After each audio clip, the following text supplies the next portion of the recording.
वर्तमान में अमेरिकी राष्ट्रपति द्वारा प्रस्तावित गाजा शांति प्रस्ताव ने पूरी दुनिया का ध्यान खींचा है। प्रस्ताव के अनुसार हमास को केवल कुछ दिनों का समय दिया गया है ताकि वे इस शांति योजना को स्वीकार करें। लेकिन क्या वास्तव में इस अल्टीमेटम से गाजा में स्थायी शांति स्थापित हो पाएगी?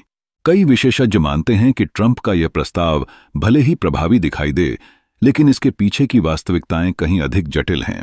ट्रंप के शांति प्रस्ताव में सबसे प्रमुख बातें युद्ध विराम, कारावासियों की रिहाई और हमास का निरस्त्रीकरण हैं। हालांकि इन सभी बिंदुओं का व्यवहार में सफलतापूर्वक लागू होना एक चुनौती है। इजरायली सेना की वापसी का मामला भी महत्वपूर्ण है, क्योंकि इससे क्षेत्र में संतुलन में बदलाव आ सकता है। यह तर्क करना आसान है कि इस प्रस्ताव में हमें इजराइल और अरब देशों का समर्थन नजर आ रहा है, लेकिन क्या यह हमास के बिना संभव है?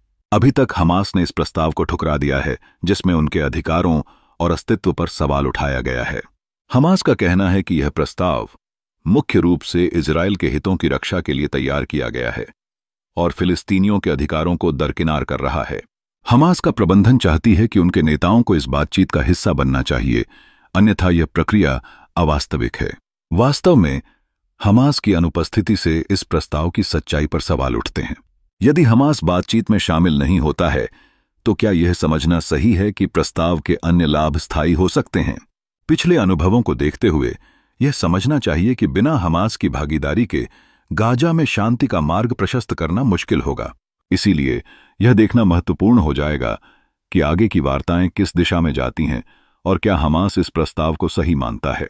अंततः गाजा के मसले पर सिर्फ ट्रंप के अल्टीमेटम से शांतिपूर्ण समाधान नहीं निकलेगा, बल्कि सभी पक्षों को विचार विमर्श में शामिल करके एक समग्र संतुलन स्थापित करना होगा।